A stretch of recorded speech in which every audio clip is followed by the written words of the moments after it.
to the Spheres of Spirit with Nancy Myers, aka the Lady of the Light. Nancy will discuss the everyday magic and wisdom of spirit which surrounds each of us, waiting to be discovered. She will share some of her remarkable orb photos, proving that our angels, guides, loved ones in spirit, and even pets surround us and guide us in our physical world.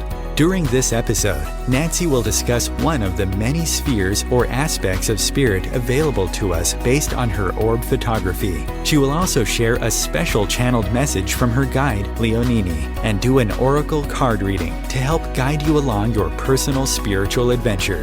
And now, here is your host, orb photographer, author, medium, and speaker, Nancy Myers.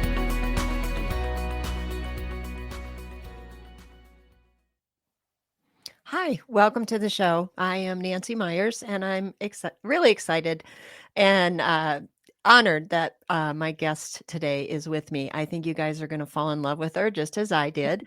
I want to welcome to the show author, clinical hypnotherapist, and so much more, Tammy Tyree. Hi, Tammy. Hi, Nancy. Thank you for inviting me. This is so much fun. Oh, it's what your story as it unfolds here today is just utterly remarkable. And like I said, I think my audience will fall in love with you as I did. So, it's interesting, Tammy. Oh, Tammy and I did a show last time, you guys who follow me, on Portugal and my trip. And I go on these trips and sometimes I just go by myself and I meet the most remarkable people. And Tammy is one of those people. Sometimes you'll meet someone. In fact, there was a group of 5 of us that, it wasn't meeting as so much as recognizing. And so we just have become friends, and it's exciting. But Tammy, and like so many of us on this spiritual path, we have these life-changing moments, whether through tragedy or awakening or sickness or whatever it is. And we're going to talk about that because that's what happened to my friend Tammy. But first, Tammy, I want you to tell me, because here's how I measure things. As everybody knows, my son passed in 2010. And that's why I'm on this journey. And so I kind of measure time before Robbie passed and after Robbie passed. That's kind of how I separate my life.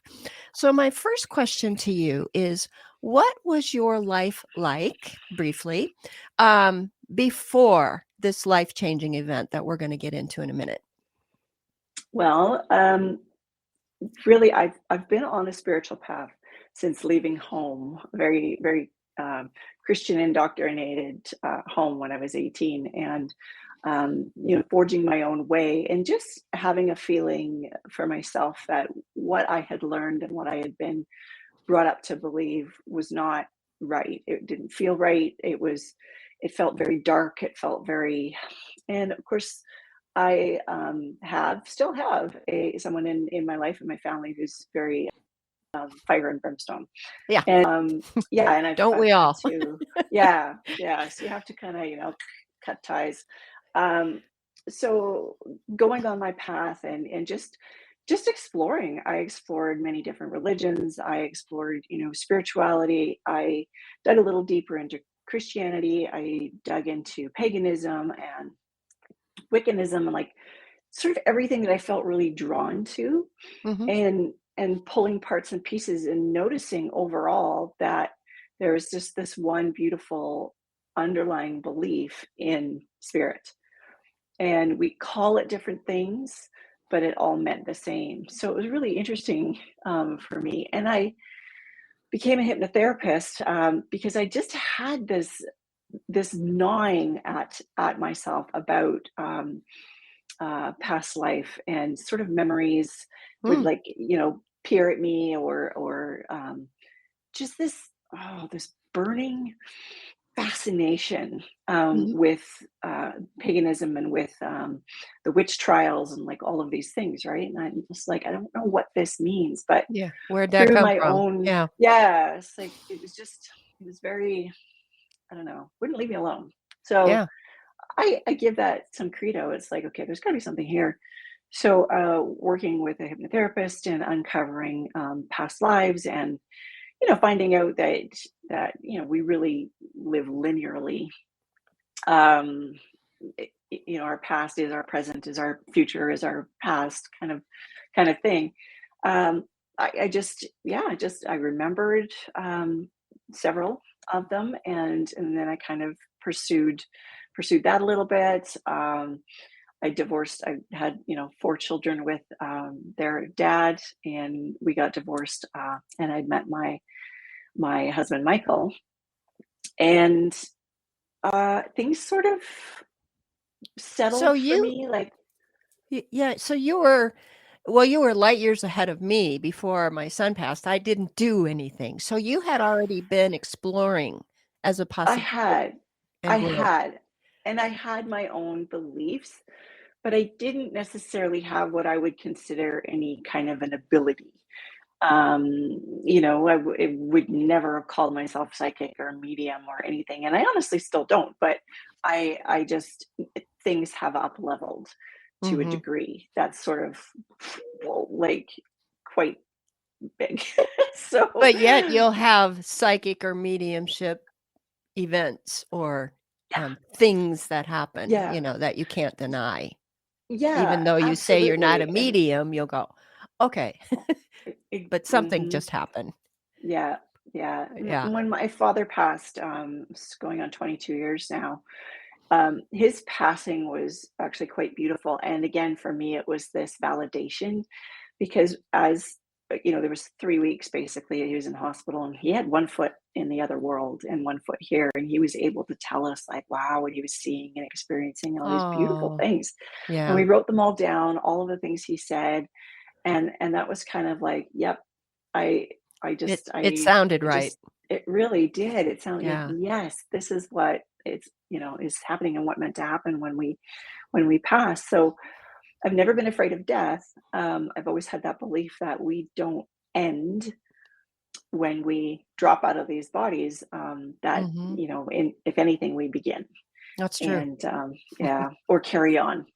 To So believe it and to know it, though, it's 2 different things, right? yes, But yes, true. that's one of the things I tell people is, my son has told me exactly what's gonna happen, and Hmm. and how our existence and our soul exists on the other side. And when you can live your life without that fear, I think you're so Yeah. much freer. You're so Yeah, much and I freer. think that's one of the things I'm meant to do on Mm. this earth is to sort of expand people's consciousness about that, and So you have Sorry, so you were sorry. being set up, I think, I was. long Yeah, before. And yeah. so, okay, so let's then talk about what happened, Okay. because this is in just this it's mind-blowing. Well, my husband Michael and I were living in Belize half time, and Oh, in Canada the other half. The idea of living in Belize full time. And we every year took a holiday for our anniversary in Mexico. We have a timeshare there, and we were traveling this time by car with our Jeep from Belize to Mexico, to Cancun.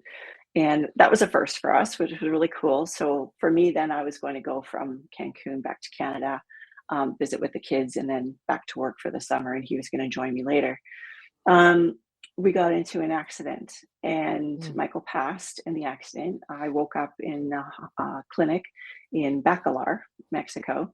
It was about an hour and a half from the Mexican Belize border, and not knowing where I was, not understanding the language. It was all speaking Spanish, or I shouldn't say that actually. At first, right. my eyes aren't even open, but I'm coming to, and I have that oh crap Yeah, moment. It's like, yeah. what just happened? Where am I? What's going on? It was pretty surreal, and it took a while for me to come around, and I already had a knowing in my heart that Michael was gone. Um, they just confirmed that when I did wake up, to let me know, that he had passed. And really honestly, by the time they had told me that, I wasn't surprised. I just knew. Knew I it. knew he Yeah. was gone. Yeah, I really Yeah. did.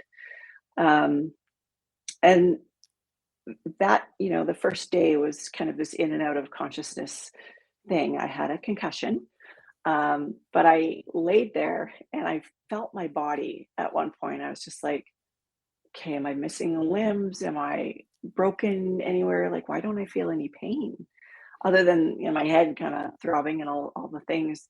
And I couldn't really, look down or anything, but I was like, can I wiggle my toes? Yeah, I can. It's like, I think I'm okay. And I was virtually, other than the concussion, I walked away unscathed, and I really shouldn't have. That Jeep No. was obliterated. Can you Um, describe the accident? What happened? well, I don't actually remember, which is wonderful. Thank Mm. you, brain, for protecting me. But what after it was all said and done, and I was finally out of the hospital, our we had a gentleman from the funeral home who specifically worked with expatriates and accidents and things like that. And I said, I want to go see, where it was. So we drove there and I recognized things. So I had been looking out the window and I was looking, along the way at houses and signs and things like that. I was like, yeah, I remember that. And then nothing. And then it was Wow. about 100 yards or so to where the accident actually happened. And we had pieced together that there was a boat trailer involved. It wasn't our boat trailer, even though it had a Belize plate on it. I Hmm. was like, we don't have a boat and we weren't carting a trailer. So the best we could come up with logically was that someone either coming toward us or ahead of us. And it was a pretty empty highway, like very empty. Mm-hmm. So for this to happen and that trailer to flip off of someone's hitch and come to us and hit us, the coroner had said that he assumed that the trailer hitch had actually come through his window and hit Michael, and he was dead Gone. instantly. Um, yeah, gratefully, that was the best we could come up with. Now you were And riding in, was it an open air Jeep? we actually had a hard top on the Jeep, Okay. and Okay. it was obliterated. The roll bars gone. Mm. Looking at the wreckage afterwards, I knew I had been hanging on to the oh crap handles Yeah. because I couldn't even open my fists. I still have the scars. This was all that was.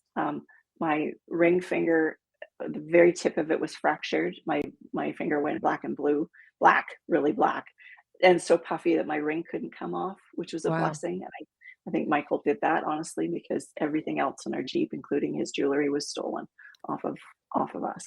So Wow. yeah, and yeah, it was kind of one of those haha moments that he told me later was like, Gonna protect your ring. nobody Yeah. could have, yeah, protect my ring because I never took it off. He never wanted me to take it off. Um, so yeah, anyways, just walking around virtually unscathed and trying like coming in and out of sleep and consciousness. Nightfall happens and I hear him snoring. And he had this epic, Legendary. horrific, legendary snore, and I still have an audio of it. Um, and he never believed me, so I had recorded him one day. I was like, "No, it's really bad." Um, and I had to wear earplugs the whole time. So I heard the snoring, and I While you just were kind of, in the hospital with your mhm, concussion, you yes, know that he's gone and yeah. you're hearing him I snore. know he's gone. I've got the neck thing on. I'm laying no pillows in this clinic or anything. It was really sad. Yeah. And I'm very uncomfortable, but I'm laying there and I'm just like trying to rest and recover. And it's nighttime. Um, so, that's like kind of pretty much the first time that day that my eyes opened fully. And I was like, whoa. And I can kind of look this way. It's like there's nobody there. And I could look down that way. It's like there's someone in the bed there, but they're softly, like couldn't even hear them really breathing, right?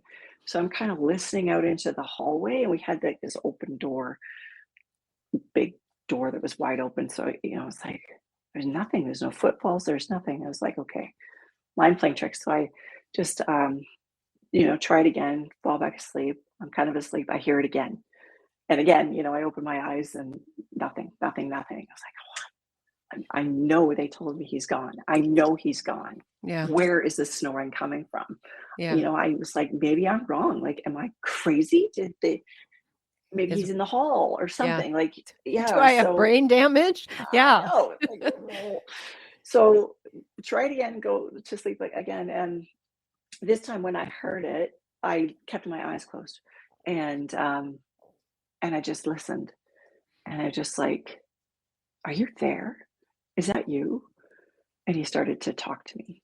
Wow. And it was beautiful. And he just started telling me, like, he started with, I wish you could see this where I am. It's so beautiful here. Oh, Everything is so peaceful. And it's just, he was in amazing. such a good place. And then it went on and on and on. and he told me right off the bat, he's like, we're gonna write a book. This is what it's about. He gave me the synopsis and everything. It's about our life, it's our story, but And it's you're messages. lying there less than 24 hours after the accident with the concussion, and he's telling you you Can't can't can't open straighten my your hands. hands, No. and he's telling you, "Okay, come on, let's go. We're gonna write a book." Yeah. That's that He's is kind some of a boss man. He was a boss in his life. And so, when he talked, people listened. And I told him, like, stop. We have you to know wait. yeah, yeah, well, yeah, Right? you weren't even thinking clearly. I think, Yeah. you were probably still in shock and probably still trying Yeah. to process and put Yeah. together what happened, which Yeah. probably made his communication even more that unbelievable, you Yeah. know. It But, it did and it didn't. There was something distinctly different about it. Hearing his voice through my head, he has a very distinctive voice, but I was taken away. I felt like I was out of my own body and I was just in this energy. And it was like I was above the building, in the stars. oh, Yeah, it was it's different. It like was a he bit took you transcendent. it's like he took you to where he was. Yeah, yeah, Wow, kinda. I like It it. was just yeah, it was lovely. It felt really lovely. I'm gonna ask Chris, Chris, if you could bring up my first slide. I have 3 or 4 slides prepared for, um, today, and what I do is I show you pictures of orbs that I've captured, and then I will put quotes along, or on them, and this one I chose because it's a heart orb, and it says, "The spirit of love is in the heart of our being." And when you think about that, what is the most powerful thing? How are we all connected? It's love. So Mhm, thank you, Chris, for that. mhm, So, what I just loved about what Tammy just shared, when sometimes when you get readings from mediums, and people will say, "Oh, could I, my husband just died. Could I get a reading?" Well, how long has mhm. it been? And some won't do it for 6 months or, oh, they need time over there.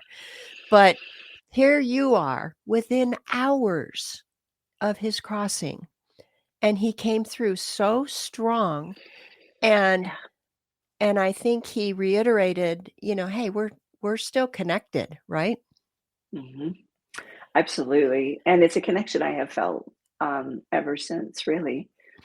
We did, once I was recovered back in Canada, spent, a couple of months writing down messages when I could, for other people, for family, for Oh, people that he really? really wanted to get messages to. That as well as the parts and pieces that he wanted me to start, for the book. And it was shorter sessions because again, my hands were healing and they weren't broken. They were just so contracted And from the that was accident from that gripping, from preparing for what was happening. from grip. I can only guess it was because I was gripping the passenger handles here, trying to hang on. Wow. Um, And I mean, like I said, I was just out of it. I don't remember the accident at all, so that was my best guess. But yeah, it took a while. When I got back to Canada, a couple of weeks after the accident happened, and I had family had to come find me and save me, and I had no ID, I had no visa, I had no nothing, anything. So it took a while for me to get Because home again. But it was all stolen from the scene of the mhm, accident, right? yeah, Wow. yeah, everything. So when I did get back and I was in recovery, my granddaughter at that time, she was only what, 3, 4 months old. And I couldn't pick her up to hold her, right? So Chloe Mm. would just lay her on my chest and we'd nap on the couch together, and it was beautiful. But I'd have to hold her like this. So in bits and bobs, I got messages written down, and that, and then saying to him, I was like, oh my gosh, I really, up until this time, had not. My spirituality was for me. It Ah. was, it was something I didn't share. I did Reiki. I helped people that way, but again, like just friends, people that knew me and people I could trust Mm-hmm. with who I was, because I was so used to growing up and um, a victim to this fire and brimstone thing and being burned at the stake, Yeah. for my beliefs, that I kept them very close to my chest.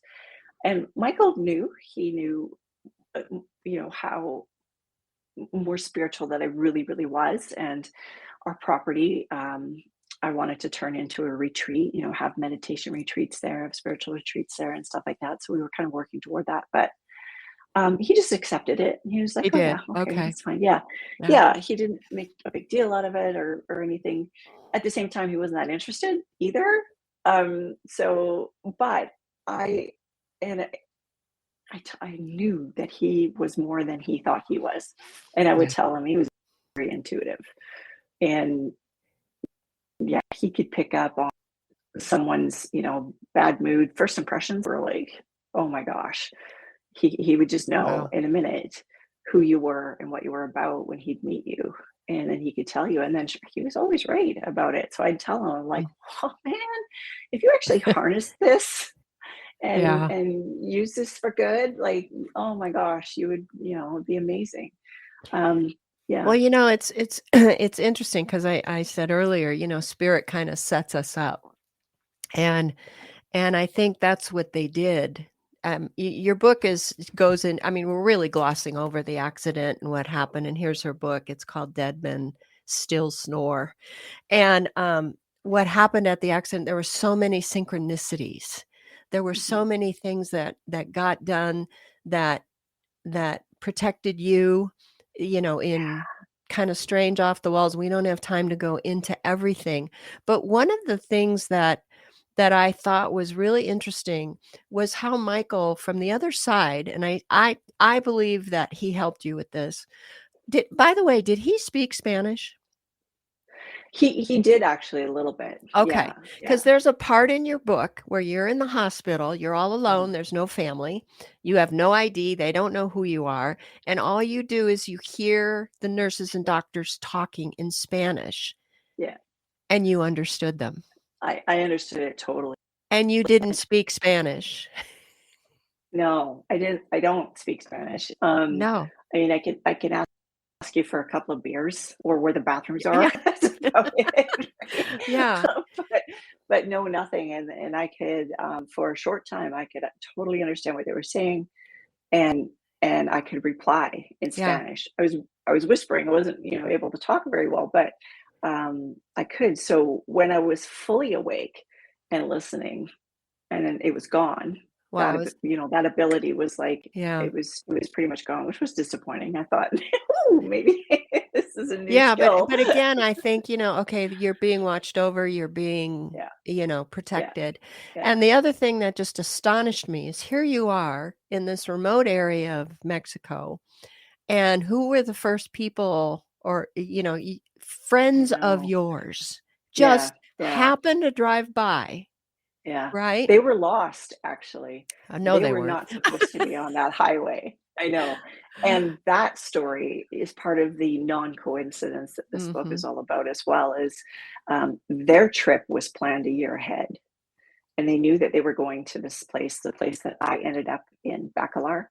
And their trip had planned, but that day they were meant to be in another area and see Wow. some, ruins or whatever.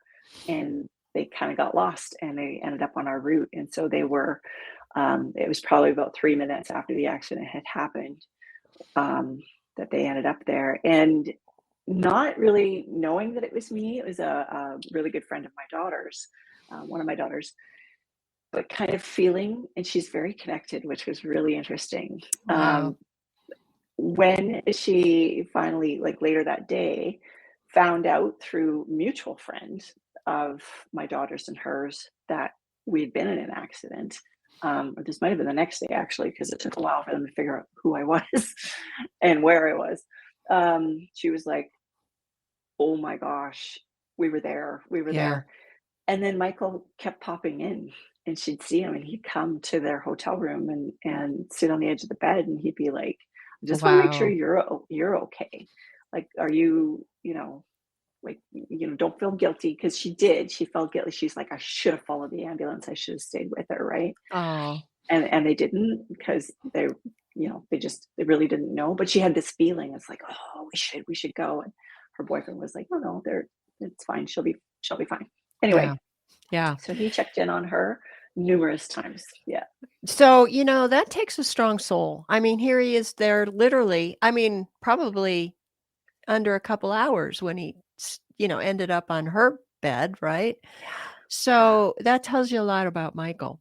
So we're going to get into, I have to take a break here, but we're going to get in because what he wanted you to do, what he was really pushing for, was for you to listen to him and to bring forth what it is he had to say. Yeah. So when we come back, we're going to go into that a little bit. And I told Tammy, I just love that there's so much confirmation in these messages. It's not anything that we haven't heard before, but they were beautifully brought forward. So we'll get into that in just a second. Hang on. Okay. OMTimes TV. The story told in Entering the Light Fantastic, Discovering Life After Life Through Orbs, is about Nancy Meyer's spiritual and emotional rising from the devastating ashes of loss caused by the sudden and unexpected passing of her son Robbie. Just like the legend of the reborn phoenix, Nancy's life purpose and focus was transformed. With the help from her son in spirit, Nancy found herself providing proof through orbs that our souls do not die with our bodies. In her second book, Encircled by the Light Fantastic, A Deeper Journey into the Light with Orbs, Nancy continues chronicling her path of gaining spiritual knowledge and expanding acceptance of what is possible, while traveling to many sacred and ancient sites around the world. She shares these experiences with you along with her photographs of remarkable spirit encounters.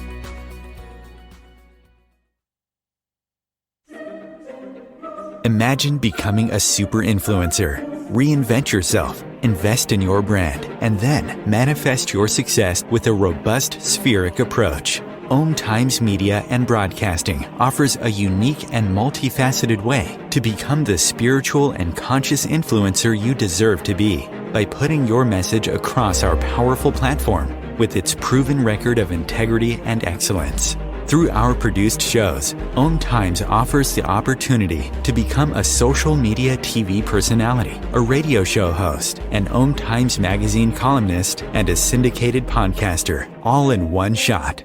By live streaming your show on OMTimes TV and broadcasting it across the extensive OMTimes radio and TV networks, you become more than a host. You become an ambassador and a force for positive change. OMTimes. Open yourself to the possibilities. Is it time yet? It's time. Come start time for dinner. Oh, it's I'm gonna take those. Pasta dinner. Donating pet food is one of the many ways you can help families in your community. Pets and people belong together. Learn more at petsandpeopletogether.org. And we're back. So Tammy, I'm going to kind of go forward here, but the book is amazing, you guys, and the synchronicities and the detail of what actually happened, and you can see the picture of the Jeep. There's nothing left of it. It's truly a miracle that you walked away from that. Well, kind of sort of walked, but but that you weren't, severely injured or killed. So what I like is one of the first things that he said to you. He said, "We are still experiencing life together, you and I. And even though it's not the life we dreamed of living together, we're still living it." And that goes back to that meme that I showed. It's that bond of love. What did you think of when you heard that from him? Uh, one of the things that he was strongest about, he worked very hard. He was definitely a workaholic, and he was really looking forward to being on our property. And he would go from working 16 hours a day running major road crews to working 16 hours a day on our property and having a great time. But he really cherished our time together.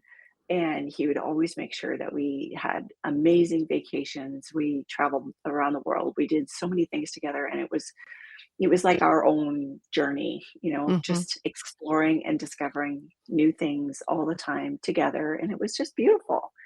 So when he said that, it was like, you know what? I'm really not surprised. But I didn't know that what that really meant. It was like, oh, sure, I'll take you in my pocket and we'll go and we'll keep traveling or whatever. And Yeah. for a while, I did not travel at all. Actually, our Portugal trip was the first time I'd been out since his accident, since he passed. But Oh, wow. but I think he actually meant more than just, the physical places Yeah. and things to do and things to be. It's a journey that I am here to be on, and he's with me Yeah. this entire time. And it's what I'm doing now. That's, I think, part of that, right? So Yeah. yeah. And we're going to talk about that he's still with you in a minute. But when Robbie kind of told me the same thing, hey, we're still connected, but we're going to be working together. It's just not how you thought it was going to be. I was a little mad. It's like, I don't want this, I want you here in the physical. Yeah. And it took me a little while to get to understand that when this happens to us and someone goes ahead of us and says we're going to work together, how important that is. It transcends it. To me, it said, okay, put your grief aside. You've got bigger things, to do. Yeah. And then ironically, instead of being angry, I was honored. I finally moved into that, and I go, okay, now I get it. So, and then another quote that I loved was, he told you why you had to do this book. Because you're probably saying, why am I going to write a book? That's what I asked my son all the time. Why am I going to write a book? Do you remember what he said off the top of your head? You read it back to me. He said, a lot. I know, I can't do it either for my books. It's to show through your personal story that we have a direct connection to a vastly higher source. Yes, right. And to each other, and that death is not to be feared. And that's powerful. Yeah. Chris, can I bring in the next slide? Don't switch them. Bring in number 2. Okay, sorry, he's going to kill me. Okay. So, because this one does tie in, and this is one of my favorite orbs that I've gotten. But the quote here is, oops, go back one, Chris. It went away. It says, we do not fear the unknown. We fear what we think we know about the unknown. And that's from a modern author named Teal Swan. Okay, thank you, Chris. I'll call up the next one in a second. But I think that's what has been taken away, at least from me, Yes. and by you also, from my. Well, yeah. Yeah, the interesting thing too is, again, back to even before we met, and how I had to find the truth for myself. And that truth was not that there's this heaven or this hell. There's these two ways that you can go. It was something way bigger and much more beautiful and much more honest and truthful. And I think, he must have knew that. He grew up Catholic, but he never really had a belief, in anything. He would say, well, I believe that there's something probably bigger than we are, kind of thing. But he just never gave it any energy, really. Mhm.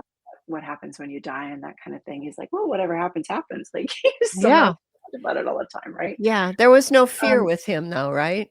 but no, there Yeah. was no fear, and he was kind of a larger than life kind of guy. But one of the biggest things that he really wanted to point out to me was that people need to stop being afraid of death, and they need to start realizing, that there is no ending, that there's just a continuation. Um, and then there's all the other parts and pieces. We're here to learn a lesson. What are these lessons? Have these experiences, and we take these experiences back to source, and source is like, yes, that's great. I want to experience this negative with this positive, and continuation of that. And that's our daily life. That's what we're doing here in Yeah. this time, Yeah. helping out. And then they are doing the work on the other end too. Michael, a few months after he had passed and we had worked together and we were writing the book, he says, well, I've got to check out for a while. I've got some work on the sixth dimension, he told me to do, which was really interesting. I was like, oh, what do you got to do there? And I was told through another medium, because he was like, but another medium who, and again, mediums approached me, but I didn't know them for the most part. It was like they would find me, message me, say, I have this message. Do you want it? Kind of thing. It was like, yes. He was getting in trouble because he was letting on too much. It was like, no, she needs to find some things out for herself. Yeah. So you don't have to tell her all the details, kind of thing. So that was kind of funny. So, and he said, okay, you've got what you need from me. Now put it all together. Yeah. So yeah. So then I That's started to interesting rewrite the book. because I would pepper Robbie through a medium of what's going, ask him questions. And she said, he finally said, he's looking at his guide like, can I answer that? So, Yeah. he had to have supervision when he was talking to Yeah. me. And he But, had said to this medium that they were reining him in. It's like, no, no, no, no, yeah, no, no, no. yeah, Too much, yeah. too much, too much. Yeah, Yeah. because we So still have yeah, to live our life and they can't, they yeah. they are not supposed to interfere with our choices. But Right. another part of his channeling to you, and that's how you communicated with him through channeling, right? Yes. Yeah. It was through channeling. It was through others who I would have sessions with, whether it be a medium or in a Reiki session or something that I would go for my own healing, and to sort of help me assimilate all of this that was happening to Hmm. me. Yeah. Then he would come through them as well. So yeah, it was very, very powerful, no Okay. matter what. So you asked him at point blank range, what is death? And Right. his Yeah. response was, death is never by accident and is never an ending. We plan every eventuality from before our inception, and death is merely the passageway to completing the task that was laid before us, to living a life outside our current cellular structure in our true form. So this leads me to we're going to talk about past lives because you were a hypnotherapist, right? Now in that Mhm. he's telling you pretty much, you know what? This was planned. He said, I chose the path that would bring you the least amount of pain or discomfort. So in other Mhm. words, he knew he had to go Mhm. and he Yeah. picked the easiest way, right? Yeah. And he was given three choices by his guides. You know what? I It heard the could be this, same thing, this, or this. Robbie. Yeah. He told me Interesting. the same thing and Yeah. he took the last Yeah. one. Yeah. Yeah. Michael took the first one. He wanted something that would cause me the least amount of pain. There Mhm. was one that I would also be, in as much pain as he was, but he would still be alive. And then the third was that he would be alive, but he would be a vegetable. So there'd be things for me to deal with, and Yeah. yeah, that kind of thing. So he's like, no, I choose this one at this time. So, so he talked about from the spirit world, the pre-planning phase, but you Yeah. had already knowledge of that because of what you did. Would you hypnotize people and go to past lives? Yes. If it's right for the client, depending on what it is that they were looking to heal from, and sometimes it comes up really quickly. They end up back in a past life, and this also kind of leads up to our Templar journey too, and Yep. something that had happened with Michael. But it was so interesting because as a hypnotherapist, you don't have control over where that person is going. You're just helping them to get to the source of their original pain. And that original pain and trauma doesn't have to be in this life. It can be in another life, and they're still suffering the consequence of it. Or at some point in this life, something comes up and it's like, suddenly I have OCD. Never had OCD before. Whatever. That's a blatant example, but Yeah. it could be something happening that they have no understanding of why. Yeah. Further or worse than depression or that kind of thing. But yeah, you'd end up in past life. So it wasn't just my own past draw from, but it's my own client and them going back and then out of that and going, oh, this, and it's gone. Like whatever the issue was with them is just gone, because it's now we've looked at that and we've reframed it and we've healed from it. We found forgiveness, like whatever it may have had to have been. And they've been able to look at it from this new perspective that their subconscious mind can now go, oh, you know what? It's not so bad. Now I understand what happened or why. And you can heal from that. So we're kind of talking about two things here. I would just want to clarify. One is, yes, we plan the life that we are living now according to Michael and things that we have read and other people's stories. And two is we can bring in trauma or memories, either physical or mentally, from a past life. Yes. And so I'm just going to say, the synchronicities, and then I'm going to let you tell Michael's story about what you discovered. When I first met Tammy, and as you all know, I'm an orb photographer, so I get faces in the orbs. And we were in this, I don't remember the church that we were in. It was really so old many. Templar. I know, it was a really old Templar church. And I took a picture of Tammy, and there was an orb right here, right by her ear. And I looked in it and I could see the face. And so I described, now the only reason I'm not showing it today is the best place to see it is on my camera, and it was really subtle. So if I shared it with you, you probably wouldn't be able to see it. But I told Tammy, I go, here it is. Here's what I have. Here's what he looked like. And she showed me a picture of Michael, because she could see it on the back of my camera. And so there he was with her. Very clear. Yeah. And not only was he with her, audience, remember, we were on this trip to follow the Templars. So, and no coincidence that we met and went through this. So Tammy, would you go into that story with Michael? Yeah. Years ago, when he had consistent lower back pain on the one side, and knowing Reiki and that kind of thing, he'd come home from work. He'd usually be gone for a couple of weeks at a time, if not more, and then come home and he's tired. He would sleep a lot and he was in pain. And so I said, well, just lay down on the couch. I'm going to put my hands on you. I'm going to see if I can alleviate the pain. Well, the second I touched him, I had this flash of his past life. And I was there, I was involved. I was someone that he knew and loved, but it was all about him. And I saw him in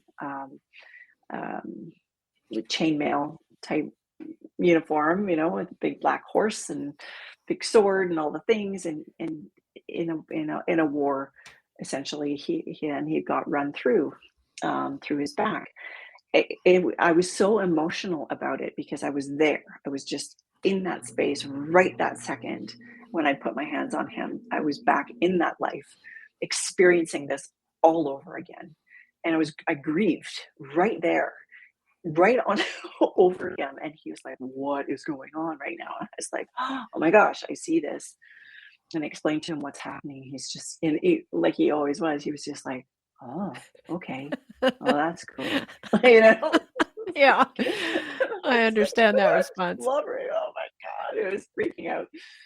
Well, I just kind of left it at that. It's like, okay, interesting. And I don't have any need in my life to go explore more and find out more. There isn't any need to do that, really. It's we just, okay, this is an experience that we had together, and one of several.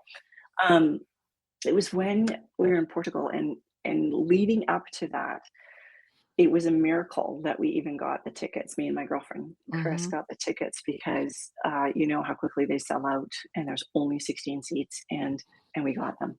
And last fall we had intended to go anywhere that Freddie Silva was going. So we wanted to, it didn't matter. We wanted to go to Cairo, but it was like, okay, so it's Portugal. Okay, great. Got the tickets. Wow, amazing. So we get there. I and it was the seems last that one to get a ticket, by you the were the way. Yeah. You barely got in there. Yep. As we're having our tour and we're experiencing the energies, and there's lots of really interesting sensations. Of course, doing our pre-work and the work on the Templars and understanding what Freddie's research has done, validated everything that I felt and knew about the truth, about Jesus, about Christianity, about all of that. It was just like, thank you so much for doing this, something that I couldn't do myself, to prove that what I felt from childhood was right. It was just a miracle. So to be there was so good for me. But then as we're going through it and I'm watching everyone, and everyone's having these really amazing experiences and these energies, I sat down one night, I was with you, I think, and Chris, and having dinner, and I just had this, I'd asked, why am I here? Well, And you got Michael the just, funniest look on your face. he just came in. It was like a bucket of water fell right over me, and I got it. Every little piece fell into place. And he said, I wanted you to know that this was part of that story, that image, and that remembering of that time, because I was a Templar. I was one of the initiates, not one of the 22 originals. He was one of the hundreds, that came in after. Thousands, And I was like, like this huge, you saw my face. Like, Yeah. And he had such a fascination with the Freemasons in this life, which we know the Templars eventually became. And he was accepted into the order, but we were halfway in Canada and Belize, that he couldn't, he had to turn it down. Like, you need to be where you need to be. Yeah. So he was devastated by that. And then he was hopeful, because he wanted to be in Belize full time, that someone there, that he would find someone and be accepted into the order. So he still lived that life. He still lived, lived and died. But it was amazing. After that, it was just like, I get it. This is why I needed to be here. This was so cool. And the only thing that I brought back, this was the only thing I brought back. Oh, your Templar night. Here's Michael. It's right there on my desk. So, But you know what? He appeared in that orb in the Templar church that we were in, and brought you there, so to tell you, hey, what you told me was right. I know that now. I can see it. Yeah. Chris, can we bring up that third, the next slide? And this is another one of my favorite orbs, but it says we must change our energy to change our lives.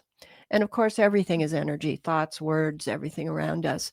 But you can't keep doing the same thing and thinking that something's going to change. And thank you, Chris, very much for that. And I bring that up because one of the next quotes he said, it's time for a great awakening. It's time to remember our being, who we are, why we are here, and to create mass global change. I thought that was a very powerful message from the other side. But it's kind of like what we've been hearing or being hinted at, that something is afoot. And but then to change the energy so that we know, He said, being joyful, positive, having freedom, love, and empowerment means being in alignment with what you know is true. Mhm. And, Yeah. you are describing to me that you have made that shift. Yeah. Now what is true because it resonates. The energy resonates with you. 100%. I feel it with every fiber of my being. And when something occurs that shifts you out of that, out of joy, out of happiness, out of just lovely energy, then you are out of sync with Yeah. source energy. Yeah. And yeah, it just all kind of fell into place at that point. It was like, wow, yeah, thank you. Yeah. So validating and so grateful for his messages, because the more we hear it, sometimes I think to get a new concept for humanity, it's like putting a square peg in a round hole. We really Yes. have to work on it, and Yeah. do it over and Yeah. over again. So I wanted to bring up the last slide, Chris, if I could. And this one, this is a orb that I captured, and I hope you can see the butterfly in it. I just love this orb. But this is Mm. my quote, and it says, butterflies are perhaps proof that when this phase of our life is over, we become something beautiful in the next. Mm. And, I think that's what we need to prepare for. Even Michael said to you, Tammy, thank you, Chris, so much. Mhm. It's so beautiful here. This is Mhm. what it's all about. This is what it's leading Yeah. towards. Yeah. So, Tammy, I want to thank you so much. Her book again is Dead Men Still Snore. It's available on Amazon.